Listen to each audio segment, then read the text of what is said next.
It's just another night, and I'm staring at the moon. I saw a shooting star and thought of you. I sang a lullaby by the waterside and knew if you were here, I'd sing to you.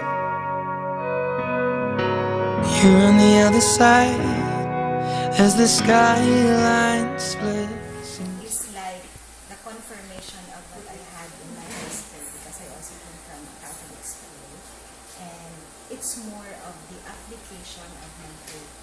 So it's what I learned here in the Ateneo, the reflection, action, reflection. That's the importance of when you do reflect, then you have to do something about what you have reflected upon. And when you do something, you have to reflect so that you may know what to improve in those actions that you do. So that's the importance of mission theology.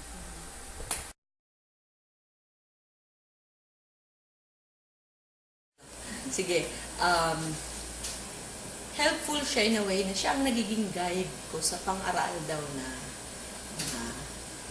kalakaran sa buhay.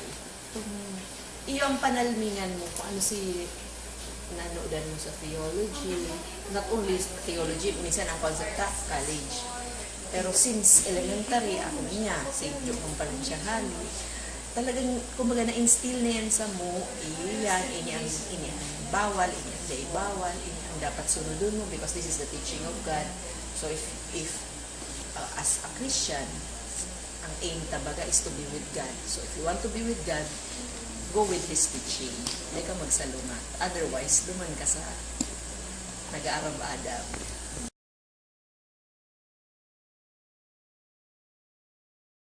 Strong and faith mo, your work will be in accordance to your faith. Pag sinabing faith mo, loyal ka sa trabaho.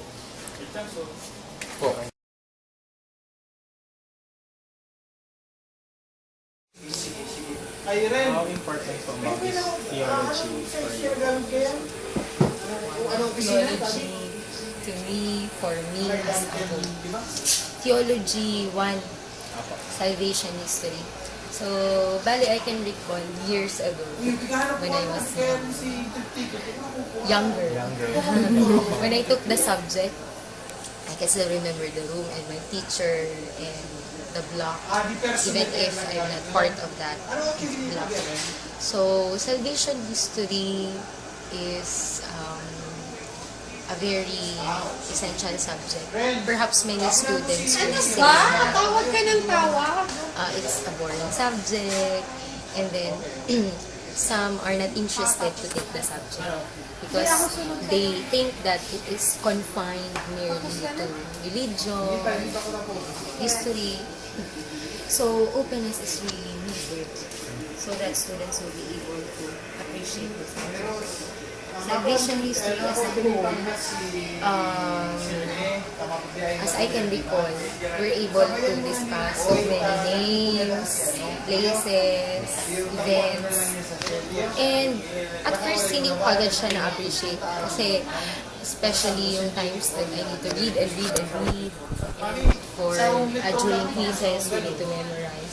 But along the process, when I was trying to go back to the history of my faith, of my religion, I was able to appreciate the beauty of being Christian. The beauty of being Roman Catholic. I was able to appreciate the people who exerted effort to pass kung ano yung faith nila, to share that to others. I was able to appreciate kung ano yung pinagdaanan ng mga tao. No? Na ganun pala ka-reach yung faith natin. Ganun pala ka-reach yung pinaniniwalaan natin. Ganun pala kasaya isipin na sa likod ng mga nangyari, nandito tayo ngayon, and we continue to be.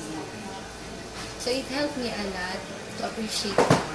appreciate more the faith that I am holding into.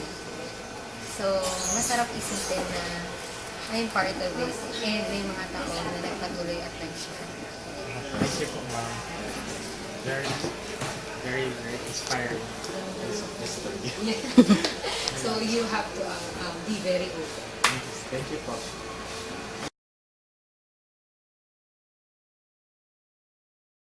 Help me to recognize God in everything I do. So in every day, I see to it that before I start my day, I pray, I ask for His guidance, and ask for His courage to conquer the trials of every day. And then, what else? Number 2 siguro, theology before help me to answer and provide answers to my life questions like who am I, what I am doing, and what I am doing for. So siguro it answers my prayer since I already have theology classes naman and I learned so much from it. Okay, thank you. Go. Okay, theology subject. As an Athenian, as you may have discovered in your orientation seminar, there are 4 profile of the graduates. We have, what are they? Conscience, Christ-centeredness, compassionate commitment to change, and what's the other one? Competence, of course. Now, on the Christ-centeredness part, I believe, in my experience, that theology subjects is very important or integral in making that profile or that aspect of the profile of the graduate to be true. Because in my theology subjects, I was able to appreciate more how is it to be Christian, how to be, what is it to be truly Christian. You know, like for example, being kind to others. You know, it may seem to be general, but being kind is actually being tolerant at times. You may have different beliefs than other people, but kindness would mean being tolerant to those people who have different beliefs.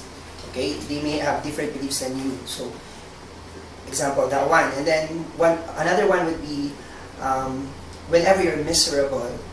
You know, as the most Christian thing to do is to